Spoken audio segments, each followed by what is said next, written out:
यहाँ बुद्ध की एक कहानी है जो मन को शांत रखने के महत्व को दर्शाती है। क्रोधित व्यक्ति और शांत बुद्ध। बहुत समय पहले की बात है। एक गांव में एक बहुत ही गुस्सैल आदमी रहता था।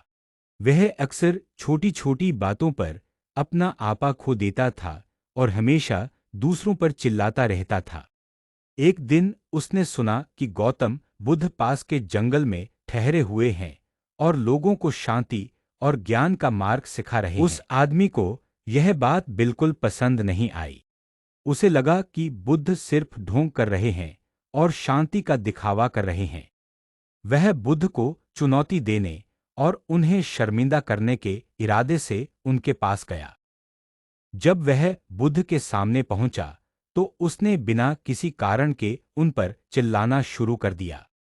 उसने बुद्ध को अपशब्द कहे, उनकी शिक्षाओं का मजाक उड़ाया और उन्हें अपमानित करने की हर कोशिश की।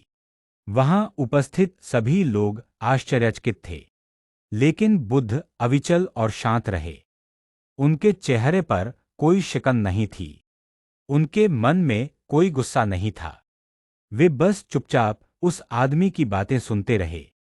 जब वह आदमी बोलकर थक गया और उसका गुस्सा शांत हुआ, तो बुद्ध ने धीरे से उससे पूछा, यदि कोई व्यक्ति किसी को उपहार देता है और दूसरा व्यक्ति उस उपहार को स्वीकार करने से मना कर देता है, तो वह उपहार किसका रहता है? आदमी ने सोचा और कहा, निश्चित रूप से वह उपहार देने वाले का ही रहता है।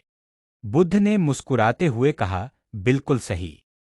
अब तुमने मुझे ये सभी अपशब्द और अपमान दिए, लेकिन मैंने उन्हें स्वीकार नहीं किया। मैंने तुम्हारे उपहार को अस्वीकार कर दिया। तो अब ये अपशब्द और अपमान किसके पास रहेंगे? आदमी चौंक गया।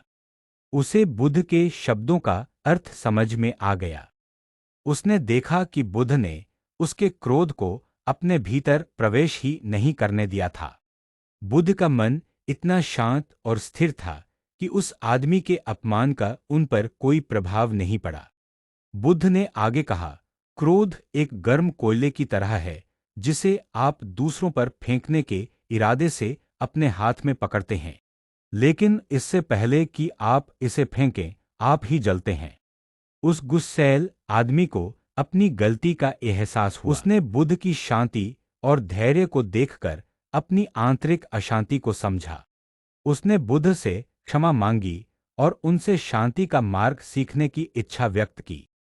इस कहानी से हमें यह सीखने को मिलता है कि जब हम अपने मन को शांत रखते हैं, तो बाहरी दुनिया की कोई भी नकारात्मकता हमें प्रभावित नहीं कर पाती है।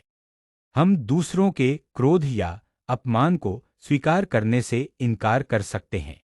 ठीक वैसे ही जैसे बुद्ध ने किया, मन की शांति ही हमारी सबसे बड़ी शक्ति है।